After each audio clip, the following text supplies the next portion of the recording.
Bueno, muchas gracias. Voy a comprimir un poquito en aras del café la presentación.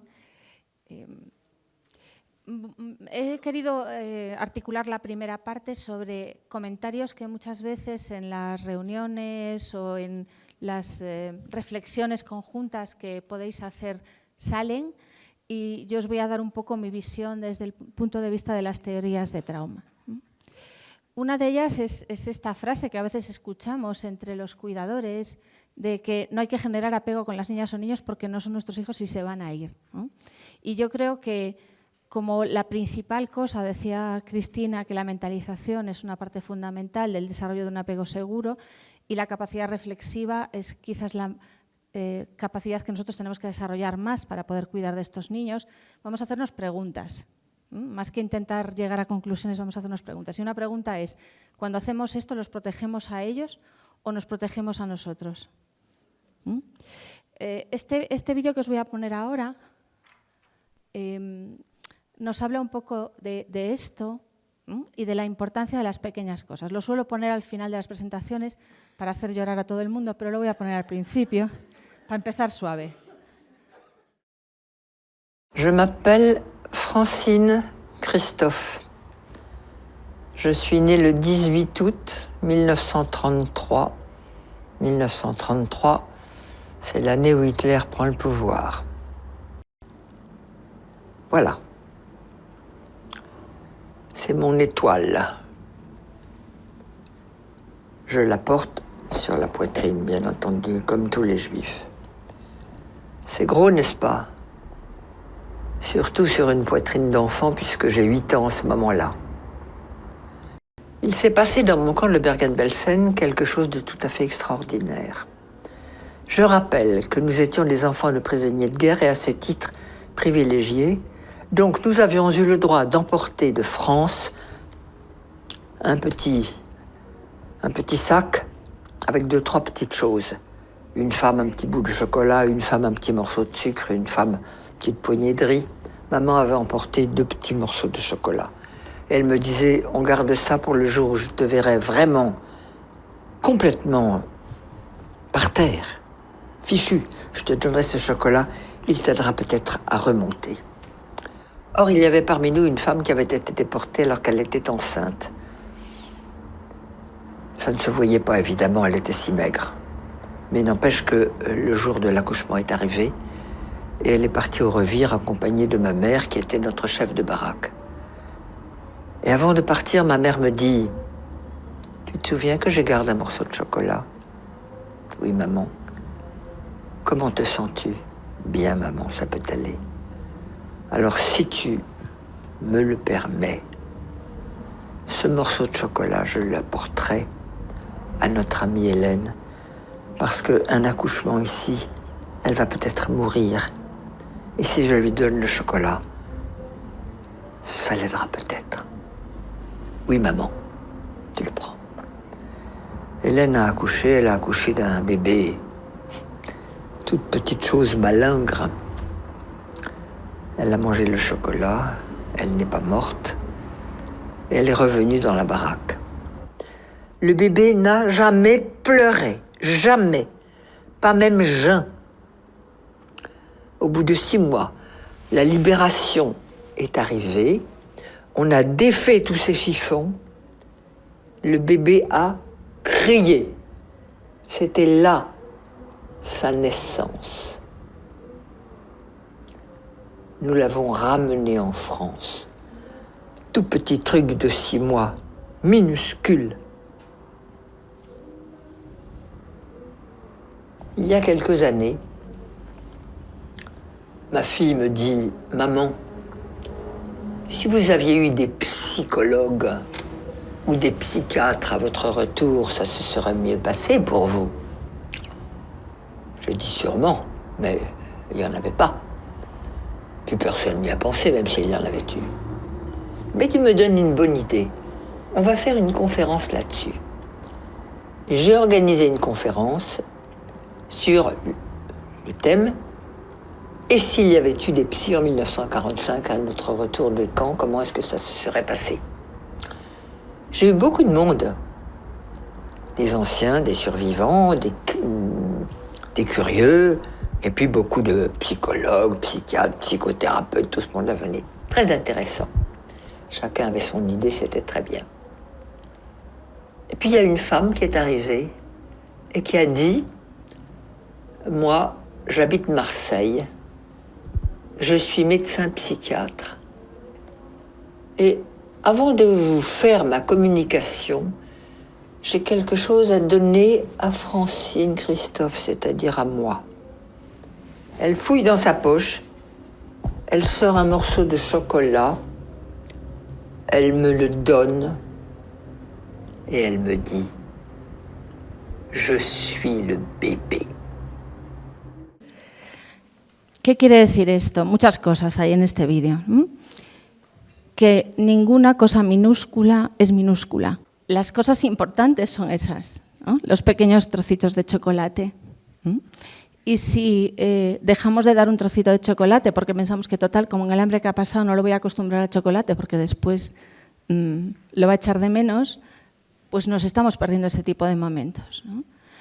Otra cosa muy interesante de este vídeo es esto que explica de que el niño no llora hasta que no está seguro. En la primera etapa, el bebé intuitivamente, porque no sabe absolutamente nada, pero capta la sensación de que hay peligro y de que llorar es peligroso. Entonces no llora porque sabe no solo que no lo van a escuchar, sino que lo sabe sin saberlo, un bebé recién nacido. Y cuando llega a un espacio seguro es cuando llora. Me imagino que pasa con los niños cuando llegan a los espacios donde vosotros trabajáis, ¿no? Que a veces se esparraman, empiezan a aparecer los problemas de conducta, empiezan a poder mostrar cosas que en un contexto inseguro no van a poder mostrar. Claro, vosotros os tenéis que chupar los problemas conductuales y demás, pero saber que es una buena noticia, pues a veces también ayuda un poquito. Y otra cosa que yo creo que es importante es que los efectos de los trocitos de chocolate que nosotros podemos dar probablemente no los vamos a ver. A lo mejor los vemos, pero a lo mejor el efecto ocurre muchísimos años después, cuando nosotros ya no estamos allí. Entonces, esas veces que a veces a lo mejor nos podemos encontrar con uno de los niños con los que hemos trabajado y ves que han conseguido desatascarse, aunque mientras estabas con ellos, todos habéis tenido, los que lleváis tiempo trabajando, habéis tenido esa experiencia. Esos casos hay que recordarlos. Y hay que recordarlos esos días espantosos en los que todos están brotados, en los que nosotros estamos con los pelos así, en los que te parece que nada está funcionando. Ese es el día en el que hay que recordarlos. Y yo siempre le propongo mucho a los equipos que de vez en cuando hagan reuniones para hablar de los casos que van bien. Porque a veces nos reunimos incesantemente alrededor de los casos que van mal, con lo cual los que nos ayudan a mantener en el horizonte el trabajo que estamos haciendo no los tenemos presentes. Y hay que tenerlos muy presentes porque nosotros vamos a tener que conservar la ilusión, la paciencia, la capacidad de confiar en que ese niño puede salir adelante los días que parece que no, porque los otros no tiene mérito, ¿no? Otra de las frases que me comentaba que sonaban, ¿no? Era un poco esta. Reflexiones respecto a esto. ¿Qué nos genera en nosotros un berrinche? Decíamos que lo que teníamos que conseguir es ser más reflexivos y para ser más reflexivos necesitamos hacernos preguntas. Y cada pregunta nos lleva a una respuesta y esa otra pregunta, y así es la vida y está bien, ¿no? Entonces, ¿qué pasa cuando alguien está enfadado? Bueno, nos activa una respuesta automática de enfadarnos nosotros también. Ahora, nosotros la mejor cosa que vamos a poder hacer por ese niño que está enfadado es mostrarle, desde el modelo que nosotros somos, cómo podemos nosotros enfadarnos sin insultar, sin descalificar, sin humillar, poniéndonos firmes cuando haya que ponerse, pero intentando no ir hacia ahí. Claro, eso requiere un proceso interno de regularnos por dentro bastante interesante. ¿Cómo manejamos nuestro enfado? ¿No? Hay un fenómeno, que es el fenómeno del bidón de gasolina, que ocurre cuando estás enfadado y tú, con la hoguera que tienes dentro, te estás echando gasolina. Pero ¿cómo es posible? Tum, tum, tum, tum, frases de este estilo, ¿no? le estamos echando más leña al fuego, nos estamos literalmente calentando la cabeza y eso nos coloca en peor situación. Cristina decía, los niños hay que regularlos, nuestra propia cabeza también, porque podemos tener herramientas fantásticas, pero si nosotros internamente estamos con el bidón de gasolina, se nos olvida todo y entonces vamos a reaccionar de formas mucho más impulsivas. Luego a toro pasado decimos, creo que esto no fue lo más adecuado, pero ya está, ¿no? Entonces, aprender a hablarnos mientras estamos enfadados de tal manera que nos permita estar enfadados y seguir pensando que este es el arte del enfado, que hay que conseguir dominar, pues es muy interesante. Si nosotros más o menos le tenemos pillado el punto, habrá días y días, por supuesto, habrá momentos que no podamos.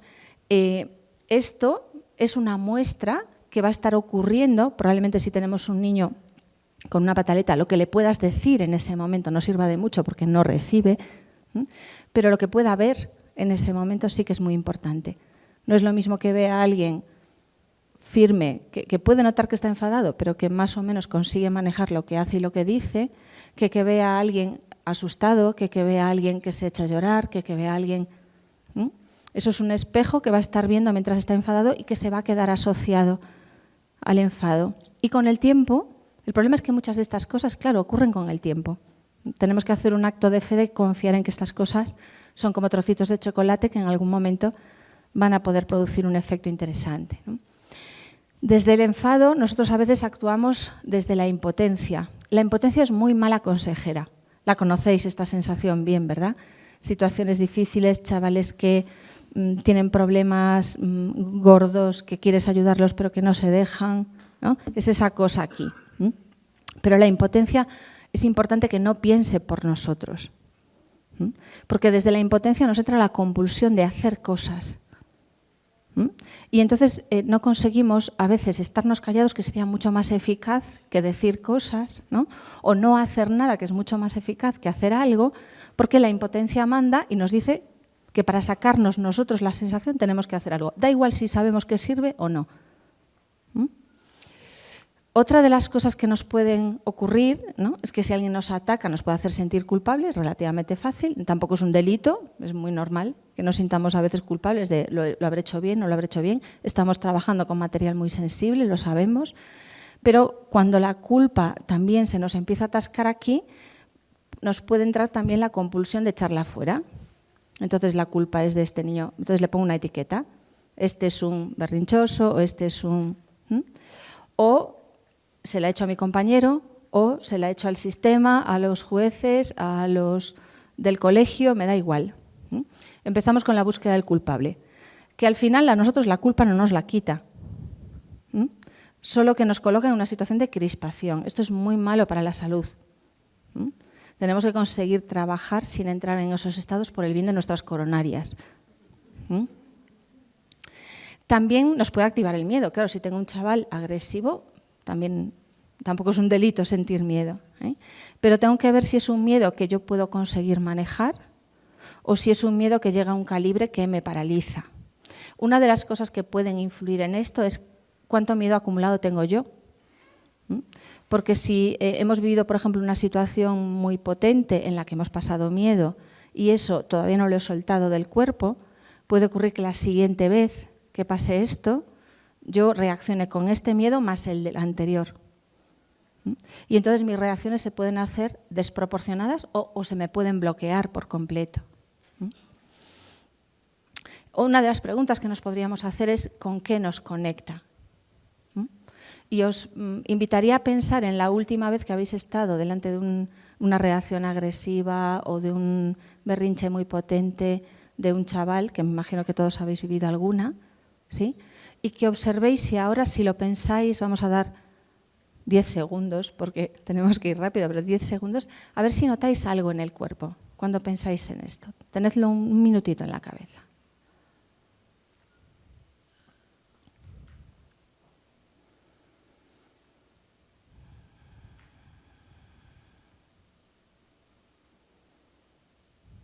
¿Cuántos notáis algo diferente de pensar en el bolígrafo que tenéis delante? ¿Cuántos no notáis absolutamente nada? ¿Cuántos estáis despiertos? Así, ¿no? Os han quitado el café por mi culpa. Yo, con lo fan que soy del café, me siento en este momento culpable por vuestra subsistencia. ¿Notáis alguna sensación? ¿Sí? Aunque sea pequeñita. ¿Sí? Si notamos esas sensaciones, que algo ahí se nos ha quedado acumulado. Y sería importante no ir acumulando demasiados residuos radiactivos. El hecho de pararnos a notarlo abre un poco la ventanita y no está mal. Y si además lo podemos hablar con alguien y decimos, jo, aquella vez yo todavía noto ahí un poquito, pues lo podemos ventilar.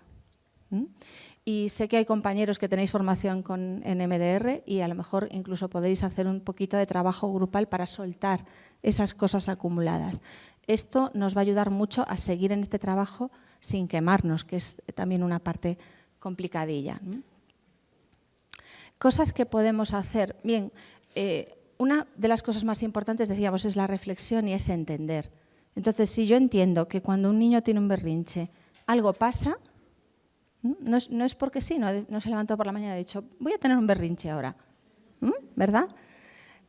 No sabemos qué es, pero si nosotros nos podemos imaginar qué puede ser, y yo aquí os invitaría a borrar, a tachar totalmente del diccionario una serie de frases que creo que nos hacen creer que estamos entendiendo algo y en realidad nos impiden preguntarnos las preguntas realmente interesantes. Una de ellas es, son llamadas de atención, no tolera la frustración o necesita límites.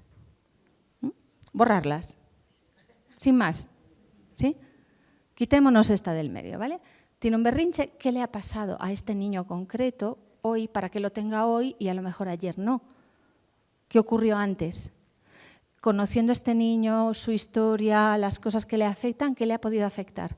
Porque como decía Cristina, ellos vienen que no se enteran, porque no han tenido esas experiencias de resonancia y de comprensión. Así que si nosotros podemos intuir lo que puede ser, ¿no? Pues a lo mejor le podemos decir, oye, ¿y esto que pasó ayer con tu compañero no te habrá...? No, a mí no me importa y tal. Bueno, pero queda dicho, ¿no?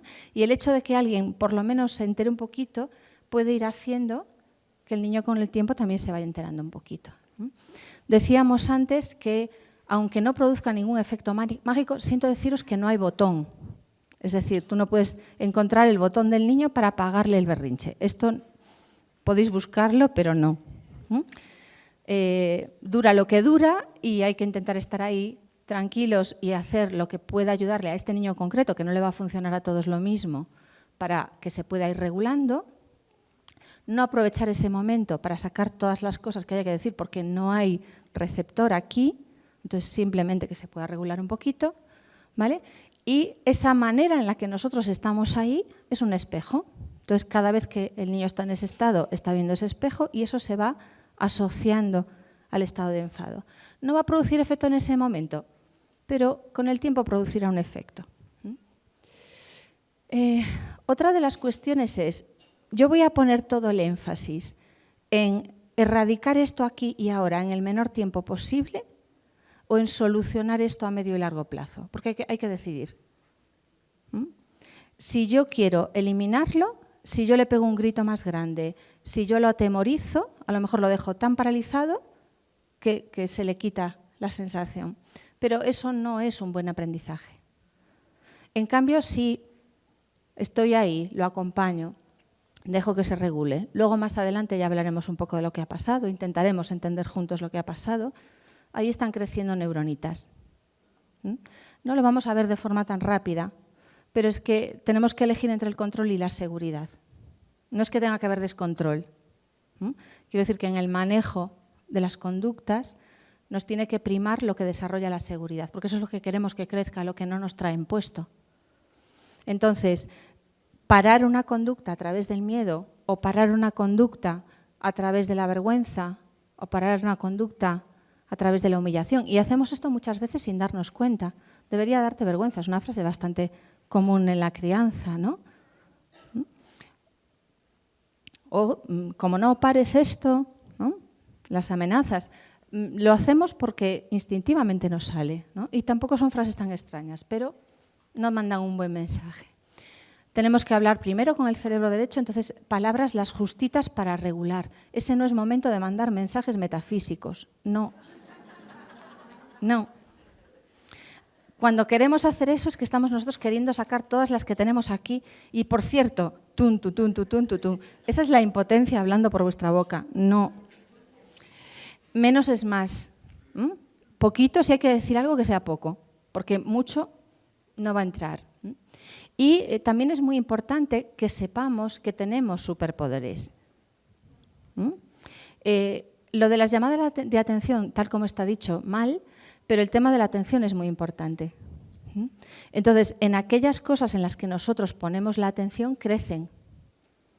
Tenemos una especie de lupa, los adultos que estamos con los niños, con la cual podemos destacar y potenciar aquellos aspectos que son importantes. Claro, si tengo un niño que tiene un montón de rabietas y de berrinches y solo le prestamos atención a eso, y cuando está tranquilo dices, déjalo tranquilo, no vaya a ser. Entonces estamos poniendo la lupa en el berrinche. Y el niño que necesita atención, porque la necesitamos todos, y además viene muy carente de ella, la recibe, pero esto puede estar incluso complicando el problema.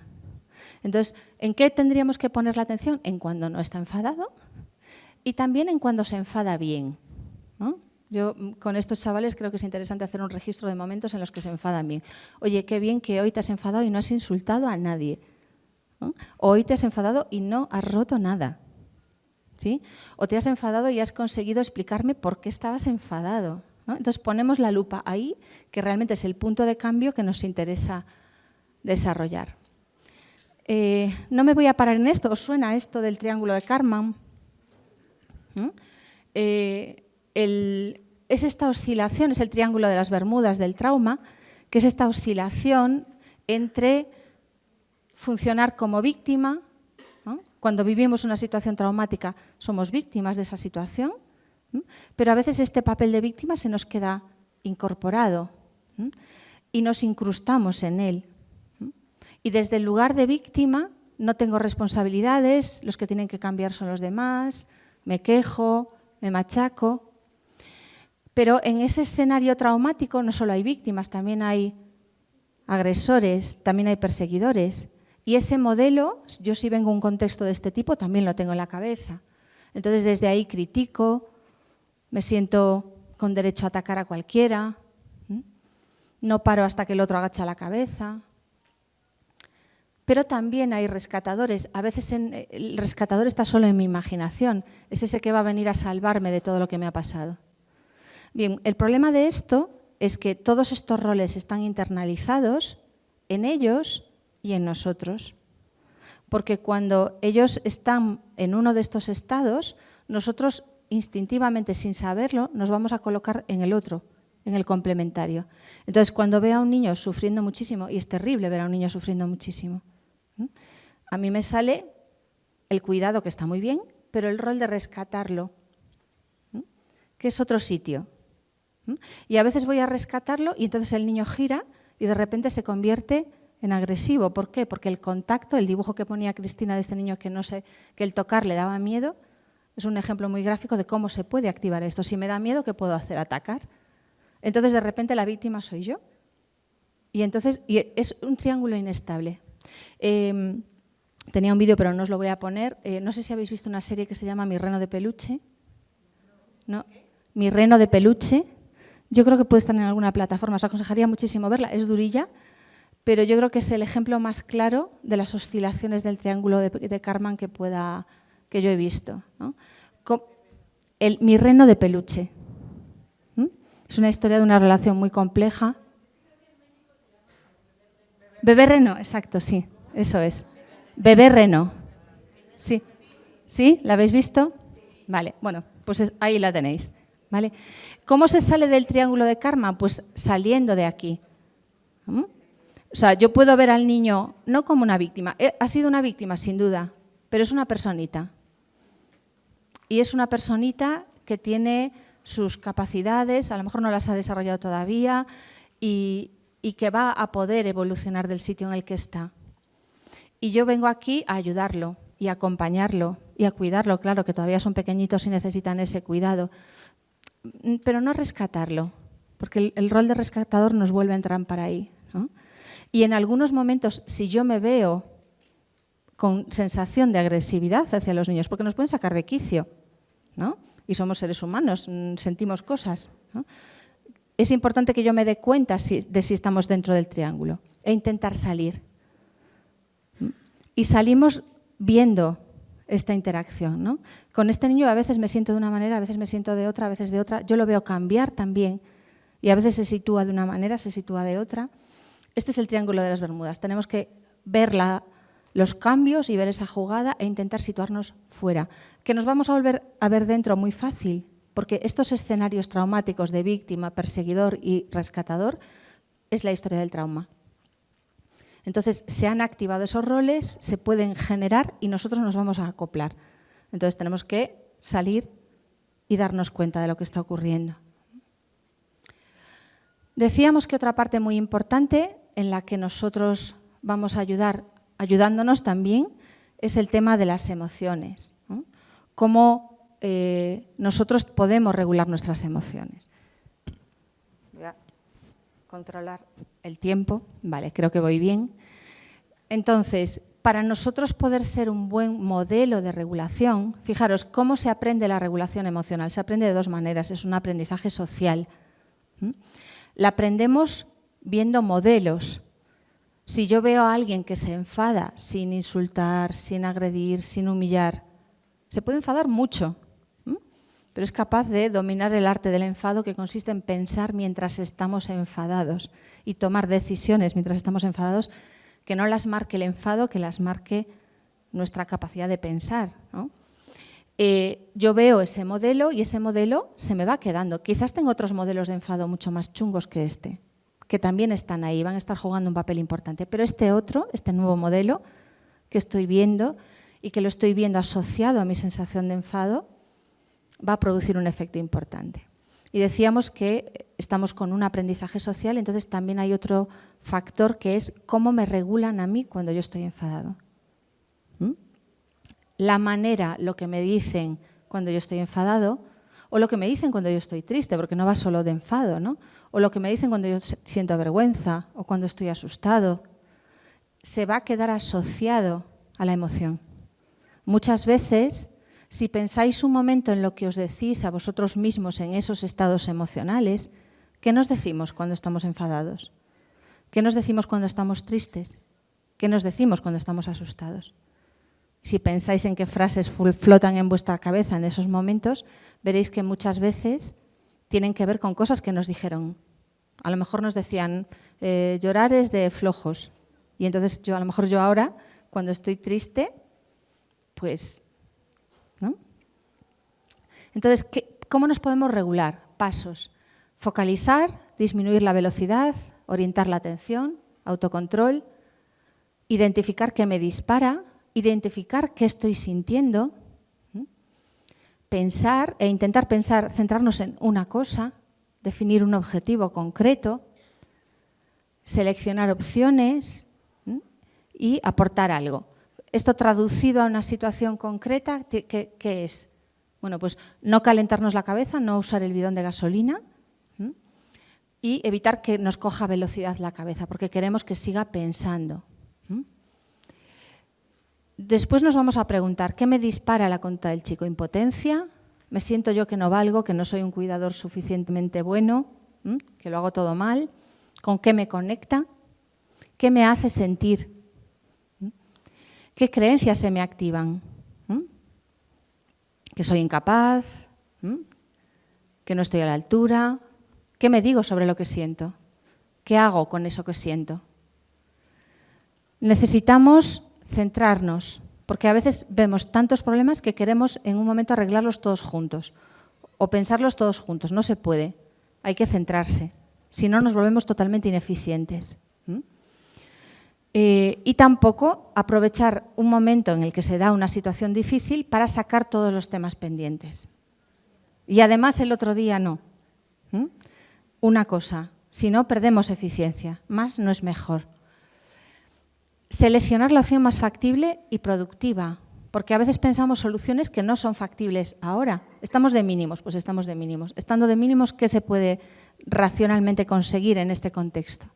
¿Y qué está en mi mano? Porque a veces también nos centramos en la parte de la situación que no está en nuestra mano y por lo tanto nos sentimos más impotentes. De todo lo que pasa, a lo mejor hay alguna cosa que sí depende de mí. Bueno, voy a intentar centrarme en esta. Y voy a empezar por aportar algo. No espero a que el otro mueva ficha. Le voy a dar un ejemplo de, vale, yo aporto esto. Tú veremos lo que haces, pero yo voy a aportar esto. Tampoco me paro mucho aquí, pero sería interesante que nos planteemos a la hora de regular nuestras emociones cuál es nuestra estrategia predilecta, cómo la solemos regular. Cuando nos sentimos mal, intentamos sentir otra cosa, nos distraemos, intentamos cambiar de tema siempre, o intentamos aplastar las emociones y nunca hay un momento para sacarlas y compartirlas o hablarlas o simplemente decirnos a nosotros mismos, madre mía, vaya día que ha sido hoy, qué cansada estoy. No lo decimos nunca, vamos un día detrás de otro, un problema detrás de otro. ¿No? O me preocupo, soy de los que siempre estoy pensando cosas terribles que pueden pasar. Bueno, es interesante que veamos cuál es nuestro sistema favorito. Y luego hay sistemas que valen más para pelear y otros que valen más para conseguir entendernos, ¿no? ¿Cómo conseguir pelear? Bueno, pues desde la autoridad, ¿no? Cuando yo digo las cosas ex cátedra, es decir, las cosas son así y punto, es verdad que no vamos a estar en el regateo constante, ¿no?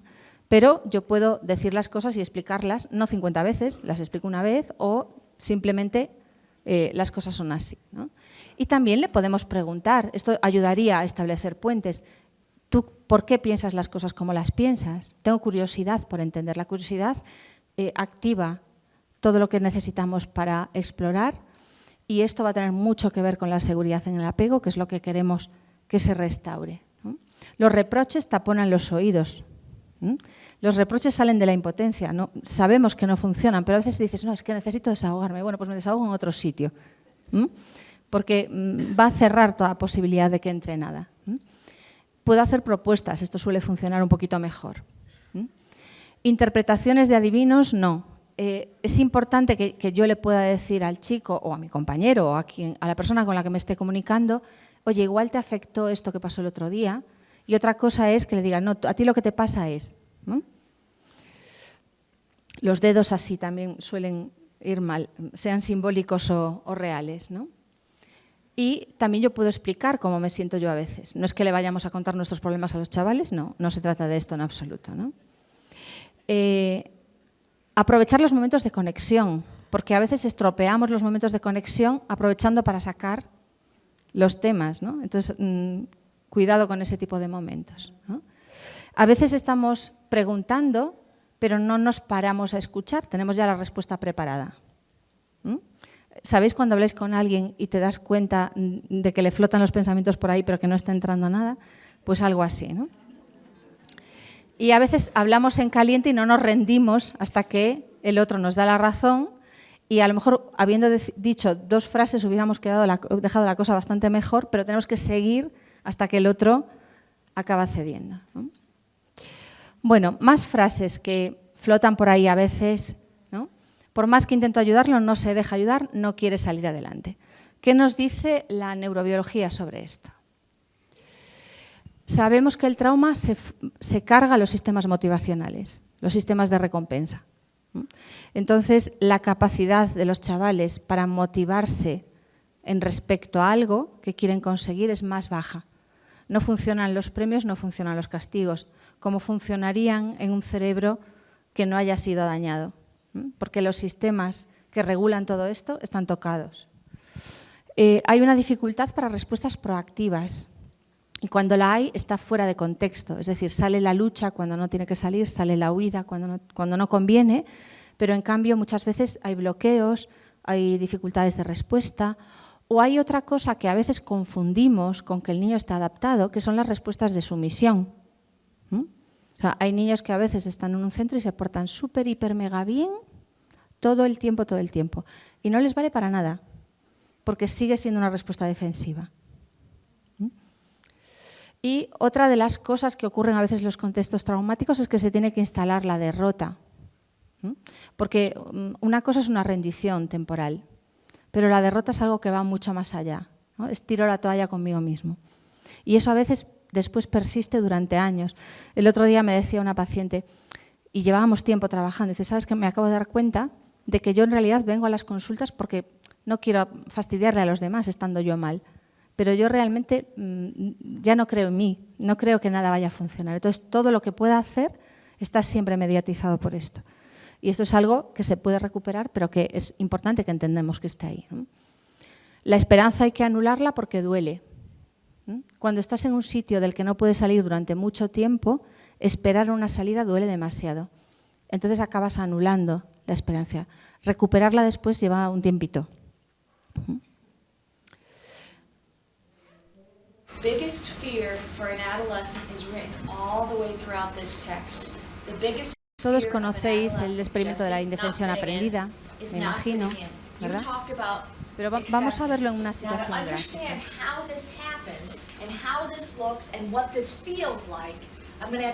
Esta chica les va a pedir que cubran un ejercicio, le da 3 palabras que tienen sus letras desordenadas.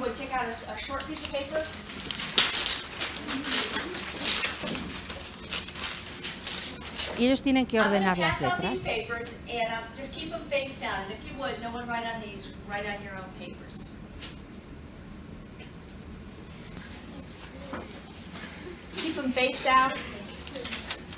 Entonces ellos van a trabajar en ordenar las letras. Es una tarea sencilla.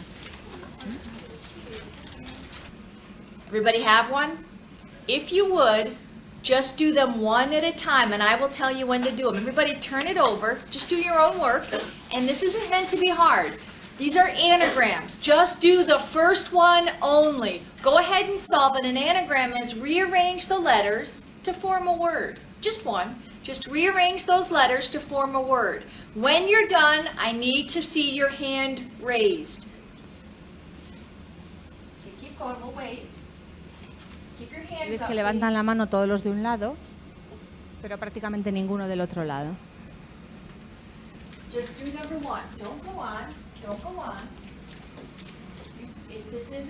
Tiene truco, a la mitad les ha dado unas palabras y a la otra mitad les ha dado otras palabras. Solve that one. Again, when you're done, I want to see your hands up. Everybody's hands down. We're going to go ahead and do number 3. For number 3, rearrange the letters, and as soon as you do, go ahead and put your hand up.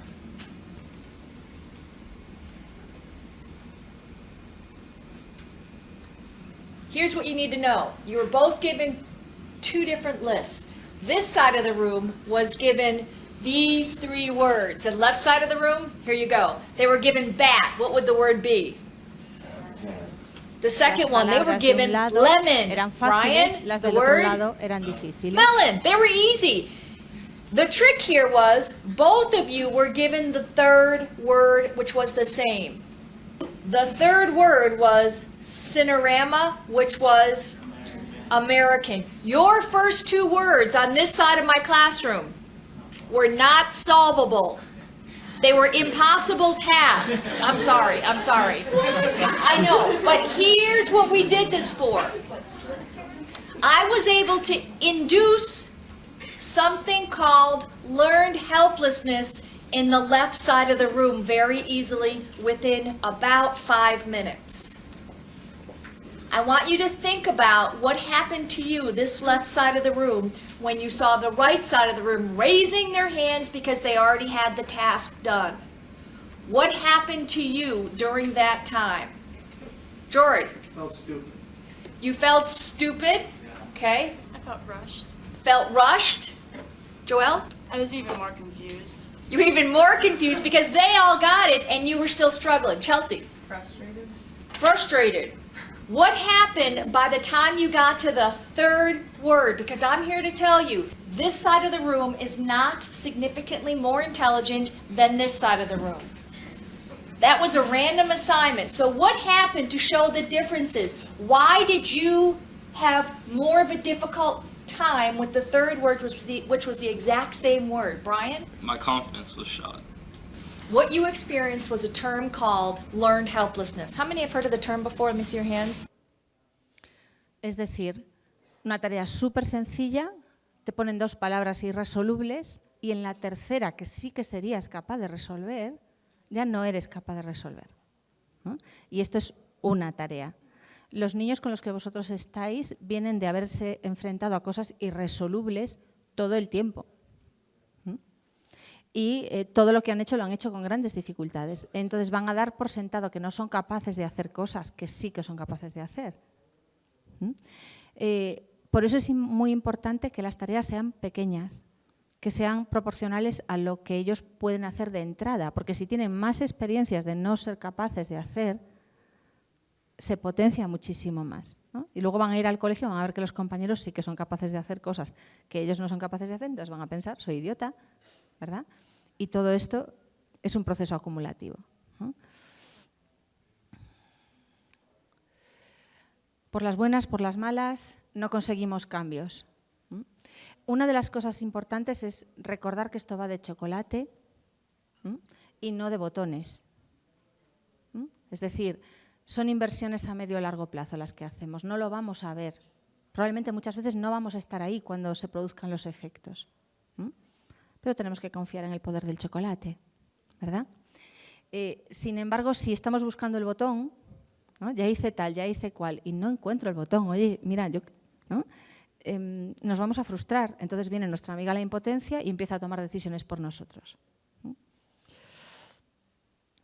Este no os lo voy a poner por cuestiones de tiempo, pero sí que os invitaría a verlo. Es un vídeo que yo siempre veo con los pacientes, que se llama El experimento de la bicicleta al revés. Os lo cuento, ¿no? Lo encontráis fácilmente en Internet. Es la historia de un hombre que le construye una bicicleta que está justo al revés. Entonces, en vez de girar así a la derecha, gira así, justo al revés. Y él se propone, porque es muy cabezón, aprender a manejar esta bicicleta. Y se sube a la bicicleta 5 minutos al día, todos los días, y no es capaz, no es capaz, no es capaz. Voy a hacer un spoiler, al final es capaz, ¿sí? Pero ¿cuánto tiempo pensáis que le lleva ser capaz de manejar esta bicicleta? 6 meses. ¿Quién da más? ¿Quién cree que en más de 6 meses? ¿Quién cree que en menos? ¿Quién cree que más? ¿Menos? ¿Quiénes creéis que en menos de 6 meses? Manito. ¿Quiénes creéis que más? 8 meses. 8 meses. Tenemos un poco la idea de que un hábito se adquiere pronto, pero probablemente si estuviera aprendiendo a andar en bicicleta sería más corto.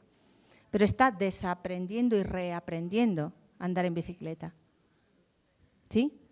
Y esto lleva tiempo. Son 5 minutos al día. A mí esto de ejemplo y de metáfora siempre me gusta mucho para la terapia y para todos los procesos de cambio como en el que vosotros trabajáis.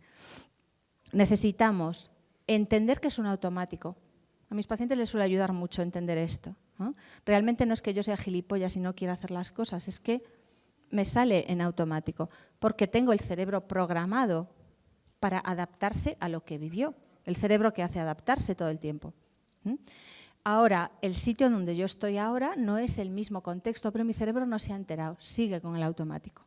Y si yo quiero cambiar un automático, necesito 5 minutos al día de ir en la otra dirección. Y caerme, y subirme la bicicleta, y caerme, y subirme la bicicleta, y caerme. Pero no me quedo tirado en el suelo diciendo, soy gilipollas, nunca lo voy a conseguir, ¿no? O traducido a nuestro trabajo, no voy a pensar porque no haya funcionado 50 veces, si yo creo que esto está bien orientado, no podría funcionar a lo mejor la 51. Necesitamos ver a qué bicicleta nos subimos, esto es importante, ¿no? No voy a repetir esto porque yo creo que es lo que tengo que decir, no, espérate. En el contexto de este niño con estas dificultades, ¿tendría sentido que nosotros digamos esto, aunque todavía no veamos que haya efecto?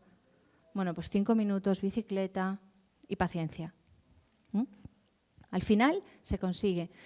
¿Qué va a generarse en el trauma? Pues patrones de funcionamiento automáticos, patrones de regulación emocional que en vez de ir hacia la regulación van hacia la desregulación, hacia la desconexión y hacia otros sitios que venían muy bien. Está bien estar desconectado cuando te duele demasiado. Ahora después ya no te viene tan bien estar desconectado. Entonces hay que reconectarse. ¿Es fácil? No. ¿Se puede? Sí. ¿Cómo? Bicicleta. Otro de los patrones es cómo me cuido. Los niños necesitan cuidado, pero van aprendiendo y cada vez son más autónomos a la hora de cuidarse ellos también. Y a veces, por ejemplo, cuando nosotros estamos mal, en vez de ser nuestros mejores amigos, esto ya no solo de los chavales, sino que también nos toca a los adultos, somos nuestros peores enemigos en los malos momentos, ¿no? Yo a veces le pregunto esto a la gente y cuando hacemos una estadística la cosa sale muy reñida, ¿no? ¿Qué hacemos cuando estamos mal? ¿Nos cuidamos más que nunca o nos tratamos mal? ¿O pasamos de nosotros?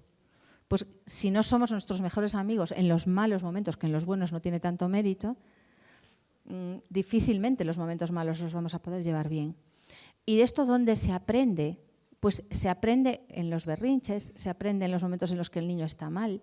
Lo más interesante para el apego, son muy importantes los momentos de disfrute compartido, pero los que realmente tienen potencia es cómo acompañamos el malestar, cómo acompañamos el dolor, cómo acompañamos un berrinche, cómo acompañamos un momento en el que el chaval está asustado y no da pie con bola. ¿Cómo lo acompañamos? Y no es que tengamos que tener una frase de peli americana para decir en ese momento, a lo mejor es simplemente estar.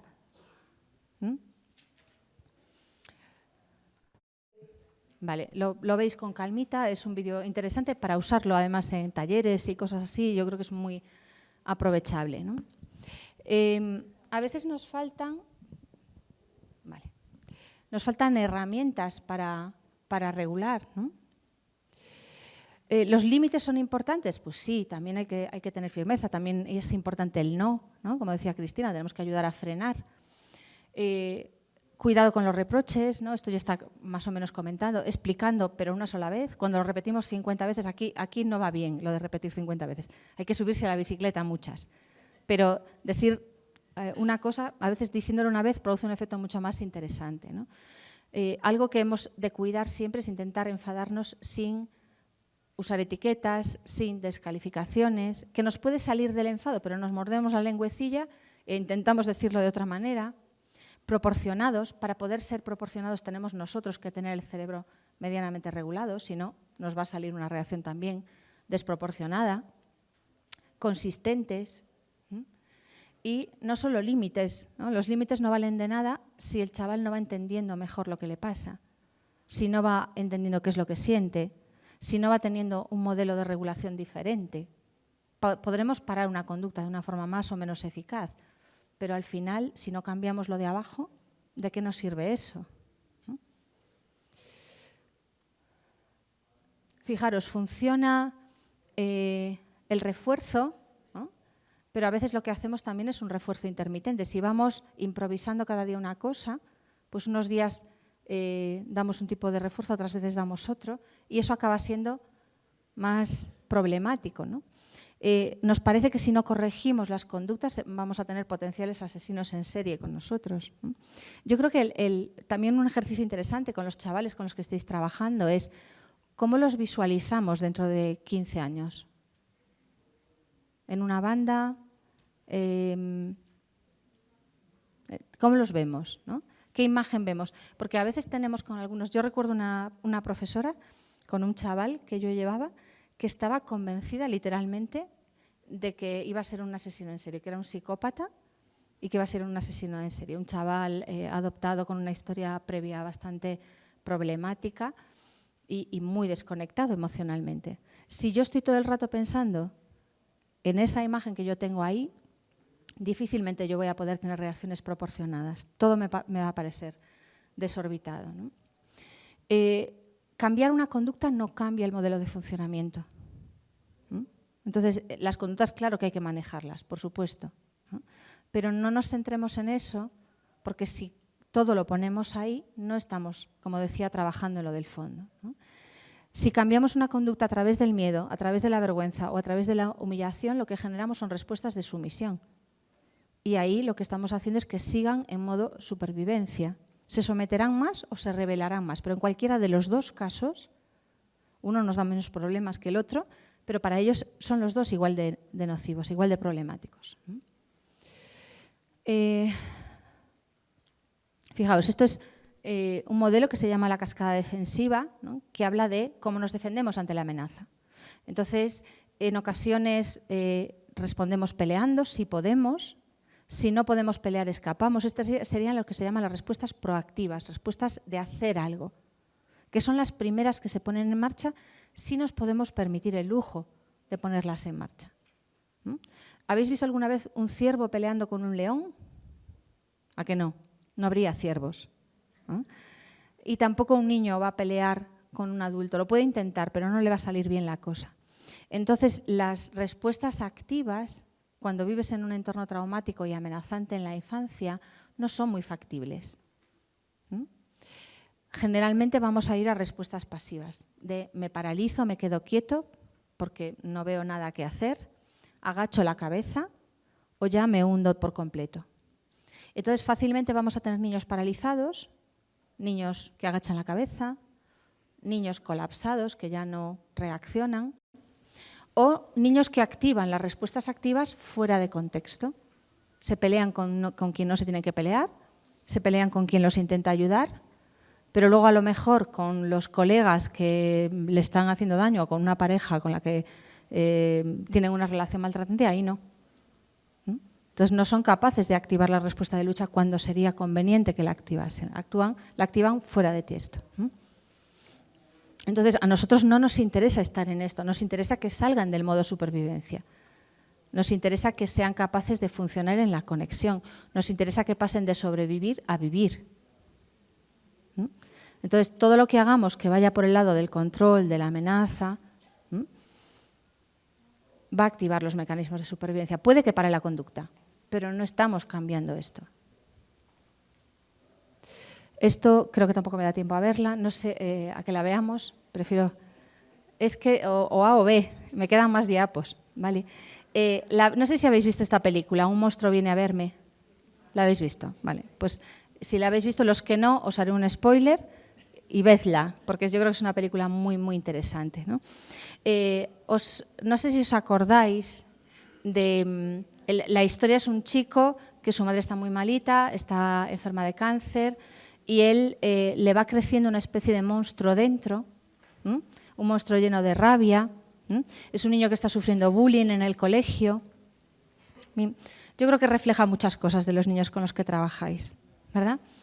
Pero hay una escena muy interesante que es cuando a él se le dispara toda la reacción agresiva, porque hasta ese momento era un monstruo interno o que rompía cosas en casa, pero un día coge y ataca a los chavales que se estaban metiendo con él. ¿Os acordáis de cuándo pasa esto? ¿Alguien se acuerda? No, no fue cuando se muere la mamá. Fue cuando el chico que le estaba agrediendo le dice, creo que te he calado, tú lo que necesitas es que te vean, a partir de ahora ya no te voy a mirar más. Y entonces él empieza, ¿no?, con esta reacción y empieza a decir, no soy invisible, y entonces los ataca. Hay una frase que es bestial en esta película, que es, si nadie te ve, ¿de verdad existes?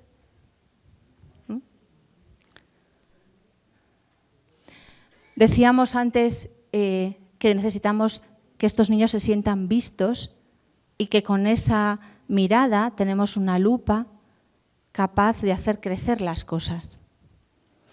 Entonces, ¿qué cosas nos interesa que puedan crecer? Bueno, respecto a los enfados, los momentos en los que se enfadan un poquito menos mal. Los recursos personales, ¿no? Podríamos ayudarles a ver lo que tienen de bueno, no cuando se portan bien, sino las cosas que tienen de buenas. Los pequeños pasos. Si vienen de esa indefensión aprendida, no vamos a esperar a que consigan absolutamente todo. Si lo consiguieron empezar, aquí les tenemos que dar nosotros un poco de motivación extra. Recordemos que los sistemas motivacionales los tienen fundidos, así que necesitan un poquito más de entusiasmo por nuestra parte. Los momentos en los que entendemos, ¿no? Cuando yo le estoy diciendo al chaval, oye, yo creo que esto a ti te preocupa un poquito, ¿no? Y realmente sí que le está preocupando, hay un momento en el que se está sintiendo entendido, ¿no? Y ahí están creciendo neuronitas. ¿No? Los momentos en los que el niño es capaz, con nuestra ayuda, por supuesto, de entender cómo se siente. ¿No? Y si lo puede comunicar ya, la leche. ¿No?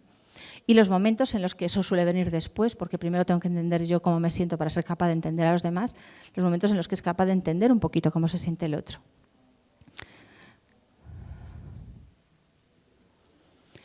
Otras frases, los derechos hay que ganárselos o vienen con los derechos puestos. Esto me imagino que habláis mucho de ello, ¿verdad? Y fijaros, el tema de ver al niño como un sujeto de derechos significa verlo siempre desde la dignidad y desde el respeto. Y esto, ¿qué hace crecer esto? Hace crecer una vacuna muy potente frente a la vergüenza nuclear. La dignidad es una vacuna muy importante frente a la vergüenza nuclear, que es algo que muchos de ellos, bueno, no sé si todos probablemente, ¿no?, llevan dentro y que tenemos que tener en cuenta. Entonces, que el niño se porte bien no implica que esté bien y que el niño se porte mal no implica que se no está haciendo un cambio saludable. ¿Cómo voy de tiempo? 10 minutos, ¿verdad? ¿Me quedan? ¿Sí? Vale. ¿Qué es lo que ayuda? Supongo que habéis visto un vídeo que tengo por ahí de historia de un niño herido contada desde dentro. ¿No? Bueno, lo podéis buscar en Internet, lo veis también. Esto es un añadido. Viene alguna cosita de ese vídeo, pero viene alguna cosita más. Entonces, os paso solamente algunas diapositivas, ¿no? Os lo voy a leer como si fueran los niños con los que trabajáis, ¿vale? Porque ellos muchas veces no son capaces de explicarnos lo que les pasa, lo que les importa, lo que necesitan. Esos serán capaces con el tiempo y mucho chocolate, ¿no?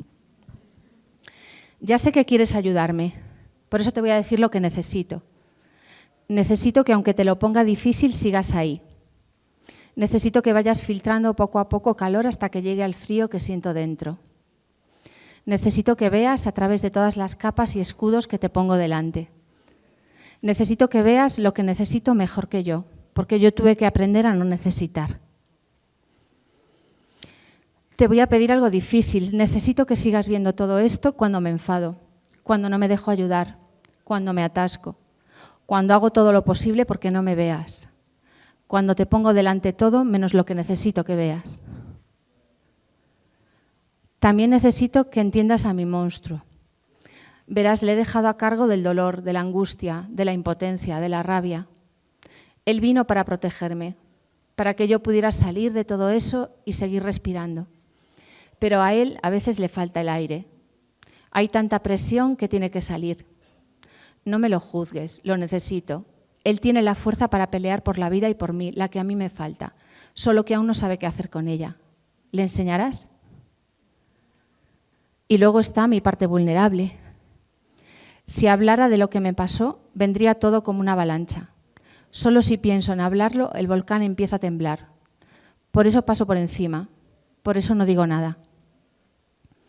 ¿Tienes tú palabras para mí? ¿Puedes hablarme tú de lo que siento? Si tienes tú las palabras que yo no puedo pronunciar, por favor, vete haciéndolo muy a poquitos. Duele mucho. Puedes decírmelo también de pensamientos, sin sonidos. Puedes decírmelo con miradas, con silencios, con espacio. Puedes decírmelo sin decírmelo. Buscas soluciones mágicas, y sí que hay magia, pero no está en hacer, sino en estar. Sé que te sientes impotente, desesperado, frustrado. Créeme, yo también me siento así. Sé que estás perdido y no sabes qué hacer conmigo. No sabes cómo llegar a mí, cómo ayudarme. Cuando me miras sintiendo que no hay nada que hacer, yo siento que no tengo remedio. Por eso necesito que siempre creas que es posible, que eso no se rompa cada vez que fracaso, cada vez que me alejo.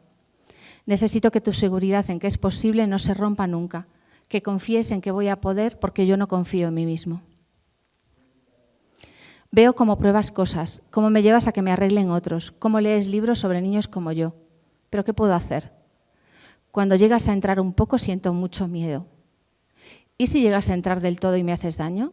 ¿Y si tú también te vas? Y hay algo de lo que no puedo ser consciente porque me rompería. Imagínate que sí podemos resolverlo, que sí dejo que me quieras, que sí dejo que me ayudes. ¿Qué significaría eso? ¿Qué querría decir sobre los padres de los que nací, sobre las personas que se ocuparon de mí al principio? ¿Eran malos? Entonces yo soy hijo de los malos. ¿Lo soy yo también? Igual eran buenos, solo que no me quisieron. ¿Y eso qué dice de mí? Igual no valgo la pena. No soy alguien a quien se pueda querer. ¿Me duele tanto? Soy un niño maraña. Tengo una madeja en la cabeza. No tires fuerte del nudo porque se liará más. No me doy cuenta de que no me doy cuenta. Hablo de las cosas, pero no las siento. He guardado las emociones en un cajón que procuro no abrir o las he enterrado tan abajo que no sé ni que están ahí. Lo importante es que tú no te olvides de que están ahí. No te lo pondré fácil, disimulo muy bien. Me ayuda que veas las cosas desde mi punto de vista antes de darme consejos. Aunque no haga nada, muchas veces por dentro yo me riño mucho más de lo que lo puedas hacer tú. Por eso cuando me exiges me bloqueo aún más. Tienes una lupa poderosa. Ponle en los momentos en los que sí estoy conectado con lo que siento, en los momentos en los que me puedo explicar, en los momentos en los que me enfado bien, en los momentos en los que sí puedo expresar mi tristeza, en las cosas que sí consigo, en los vínculos que sí puedo formar. Si la pones solo en lo que no funciona, será lo único que veamos los dos. No te preocupes si las cosas no funcionan de forma lógica. Las cosas normales no son normales para mí. Yo no veo que miren a otro lado, yo veo que me ignoran. Yo no veo que quieras ayudarme a mejorar, veo que quieres controlarme. Yo no veo que el cariño sea bueno, me lo explicaron al revés. Yo no veo cuando me hacen daño, veo lo que quiero creer. Recuerda que igual me lo tienes que explicar muchas veces. Igual no entiendo nada. En realidad no me entiendo a mí mismo. Por eso es tan importante que tengas paciencia conmigo.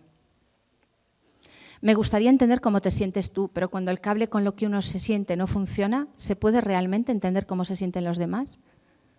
Si no puedo hacer nada para sentirme mejor por dentro, no tengo recursos para pensar en ti. Solo puedo conectar con otros como yo, que tienen niños heridos dentro, porque puedo ver a través de sus ojos lo que no puedo ver en mí mismo. Estoy en modo alerta, programado para detectar peligros. Todavía no sé si puedo fiarme. Sé que crees haberme dado pruebas, pero mis dudas son grandes. Así que me fijo en ti para protegerme, no para comunicarme. Y si a veces puedo entender un poco, todo se borra cuando el dolor me inunda. Ahí me cierro, entro en la furia, me escapo, me derrumbo. Quiero mandarte un mensaje. Necesito que te cuides para que no se te agote la paciencia. Que tengas momentos nutritivos para ti, porque si todo gira alrededor de mí, cada dificultad se te va a hacer demasiado grande. Necesito que me mires y me veas siempre igual, aunque yo sea diferente a cada momento, aunque sea contradictorio. Necesito que cuando pienses en el futuro, me veas como una persona conectada, capaz de sentir y de vivir una vida gratificante. Necesito que los sigas viendo cuando yo tengo problemas. Si tú confías en mis posibilidades, yo podré sentir que es posible. Necesito que cuando hables conmigo, no hables solo con el que te muestro en la superficie, sino también con la parte de mí que se esconde y con la que no quiero escuchar. Necesito que te des cuenta de las emociones que yo no puedo sentir, y para eso necesito que te des cuenta de lo que sientes tú. Necesito que entiendas lo confuso que es mi mundo a veces, aunque parezca que estoy muy convencido de lo que digo. No te confundas, eso es a lo que me aferro para que no me absorba el caos. Por eso necesito que entiendas también tu propia confusión, las emociones tan contradictorias que genero en ti. Si te entiendes a ti mismo, seguro que podrás entenderme también a mí. Muchas veces te lo diré sin decirlo, te lo diré negándolo, rebotaré tus palabras, tus acercamientos. Vendrás con mucho para darme, lo que sabes que necesito, pero no podré cogerlo. Por eso es importante que no busques ayuda solo para mí, es importante que tú también la tengas. Porque sé que te pido mucho. A veces lo que te pidas será demasiado, demasiado para cualquiera, no lo hagas solo. Sé muy bien lo que es estar solo. Esto va de ir sembrando, buscando el momento, dando tiempo. Vamos a poquitos. Si es demasiado no podré asimilarlo. Confiando en que de lo más oscuro y terrible puedan hacer algo. Que las heridas cicatrizan. Y hasta aquí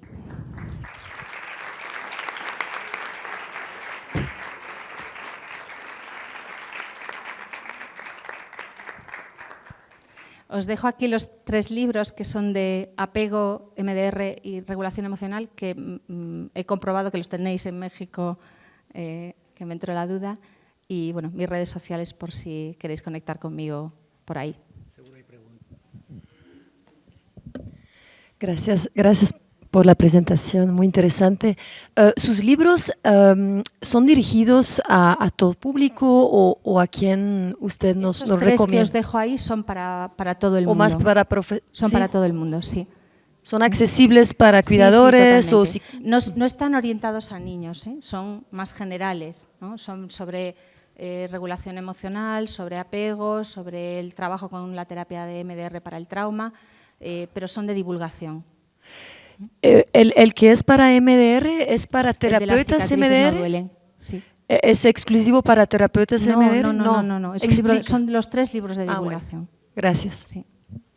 Yo siento que esto no es solamente para los responsables de protección No, en el claro. sentido de quienes están en centros de asistencia social, sino para todos los que tenemos, digamos, algún papel que jugar con respecto a las niñas y niños, o sea, todos, padres Sí, de sí, familia, claro. pero maestros, pero ¿qué tanta experiencia has tenido en términos de la apropiación de esta visión en esos diferentes espacios de protección? Lo que nosotros proponemos es que para las niñas y niños tiene que existir un continuo de protección, tienen que estar bien, estén donde estén. Y esto a veces se pierde de vista y pareciera que es solamente una parte de los adultos tienen que jugar este papel y yo creo que estos saberes tienen que ser como apropiados desde la cultura de las autoridades, pero de los padres, pero de los maestros, pero de todos los que tenemos de alguna manera una relación con las niñas y niños. Sí, totalmente de acuerdo, totalmente de acuerdo. Bueno, yo creo que empieza a haber interés. Se habla mucho de la asignatura de regulación emocional y yo me horrorizo solo de pensar en un libro más en la mochila de los pobres chiquillos. Realmente yo creo que el mejor curso de regulación emocional sería un profesor bien regulado, que sea capaz de entender, porque a veces los pobres están también mal atendidos, mal cuidados y con muy poquitas herramientas. Yo estaba dando hace poquito una charla a profesores de formación profesional y hay mucho interés. Yo creo que, bueno, habrá gente que no, siempre vamos a tener algún ejemplo que no, y muchas veces por su propia historia difícil. Hay gente que se cierra a todo lo emocional porque también se protege.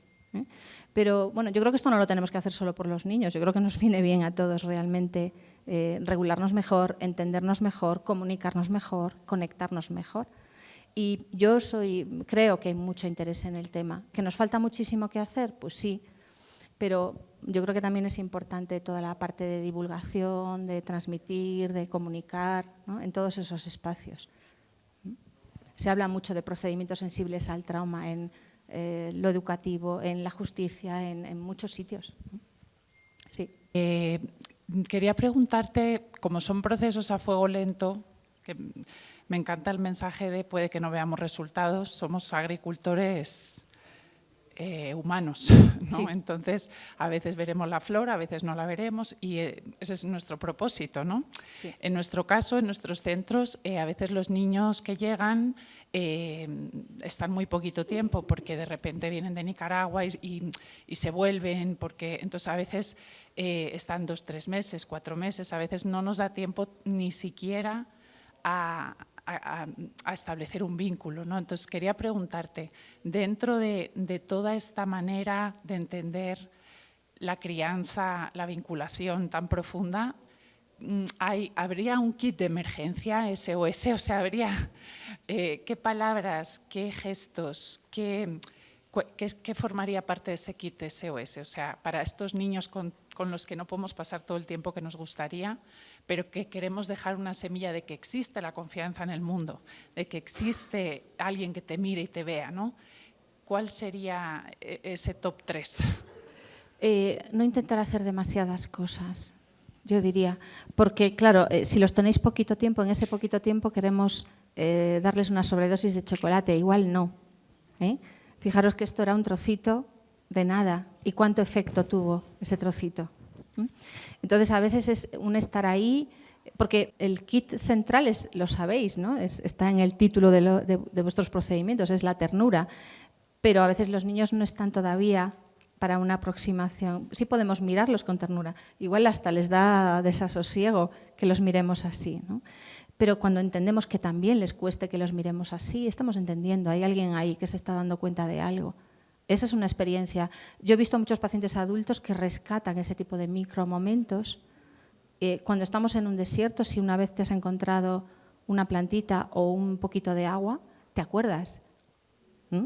Entonces, bueno, que haya esos micromomentos donde se puedan dar. Porque hasta que un niño que sabe que va a estar de una manera temporal, que viene con un nivel de traumatización alto, no se va a esponjar y abrirse. No, obviamente no, ¿no? Pero lo que encuentre ahí también va a formar parte de su memoria. Y si ha crecido en un desierto y en un rinconcito se ha encontrado pues, un trocito de chocolate, bueno, confiemos en que con el tiempo eso por lo menos va a contribuir, ¿no? No vamos a poder solucionarlo todo. No nos metamos en el rol de rescatador, es muy, muy fácil entrar en ese rol, en esta función que hacemos, ¿no? Y la desesperación de intentar rescatar a un niño de todo eso y que no va a estar en nuestras manos poder hacerlo hasta ese punto, al final nos impide los momentos de estar donde sí podemos estar. Yo creo que esos son los que es muy importante que no nos perdamos. Que a lo mejor son silencios, que igual no son decir nada, ¿no? Sí, pero por lo menos has tenido un desbarajuste del 15 y alguien se sienta contigo y no te está juzgando ni te está echando la chapa. Pues es un momento, es una oncita de chocolate, ¿no? Sí. Vale. Hola, muy buenas tardes. No tuve la oportunidad de felicitar a Cristina, pero aprovecho el espacio para felicitarte a ti, Anabel, y a Cristina. Me parece que la cuestión focal del cuidado es sumamente importante y creo que la persona que más necesita el cuidado es uno mismo. O sea, no podemos dar lo que no tenemos, ¿no? Y tanto tu plática como la plática de Cristina, en mi caso me ha movido mucho esa parte, ¿no? Es seguir con este autocuidado para poder dar en primera instancia a mí y después a mi familia, a mi grupo de trabajo y a toda la gente que estoy conectada, pues una calidad de vida y de tiempo y de generación de cosas lindas, ¿no? O lo más lindas posibles. No sé en España, pero en México vivimos una situación con política, social y muchas cosas que a veces no ayudan mucho a que uno esté con la salud mental al 100%. Entonces, agradecerles infinitamente las pláticas, agradecerles la parte de los libros, creo que es el legado que ustedes dejen para nosotros y para nuestras generaciones que siguen, ¿no? Y aparte es el recordatorio constante de lo que podemos hacer o de lo que podemos volver a hacer cuando estemos perdidos, ¿no? Y bueno, nosotros, hacer un pequeño comercial, venimos de Armonía Familiar y estamos trabajando con salud mental. Invito a mis compañeros costarricenses, a mis compañeros mexicanos a entrar en procesos que puedan contribuir a una mejor salud, tanto individual como colectiva. Muchas, muchas gracias por la plática, está excelente. ¿Cómo acompañar este proceso de darse cuenta, yo fui la causa? Y cómo balancear con esta parte de autocuidado, ¿no? ¿Cómo de ahí le dices, pero cuídate tú también cuando te dicen, no fui ni capaz de cuidar a la persona que más amo, no me amo tanto, o sea, si no logré con mi persona. A ver, yo creo que hay que tener en cuenta que yo tengo una teoría, ¿no? De que tengo la sensación de que más las mujeres, ¿no? Porque cuando se nos implanta el embrión, se implanta un microchip aquí que segrega culpa, ¿no? Que es bastante hijo puta. Entonces, cada vez que tú ves, te lees un libro de parenting y ya se te brota, ¿no? O vamos a un curso donde hablan de apego y empiezas a pensar, uy, Dios mío, qué mal lo estoy haciendo yo con los míos, ¿no?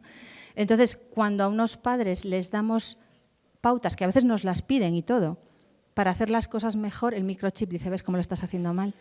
Entonces, hay que hablar con ellos siempre sabiendo que el microchip está ahí. Entonces, intentar calmarlo. Fijaros, yo recuerdo una gente hablando de un poco de trabajo con familias y ellos empezaban hablando siempre con los padres de los momentos en los que se sentían más competentes como padres. Y estaban subrayando, ¿no? Y hay incluso algunas intervenciones en las que se graba la interacción entre los padres y el niño y solo se pone el foco, se omite por completo los fallos, solo se pone el foco en los momentos en los que sí, por lo menos en las primeras etapas. Entonces así el microchip se queda tranquilito, el cerebro puede escuchar y entonces podemos trabajar. Porque a veces con toda nuestra buena intención les vamos a explicar lo que están haciendo mal, pero esto solamente activa la culpa y la culpa a veces no nos deja evolucionar, ¿no? Entonces cuidado con el microchip. Bueno, creo que ahora sí nos podemos tomar un café. ¿Eh? No.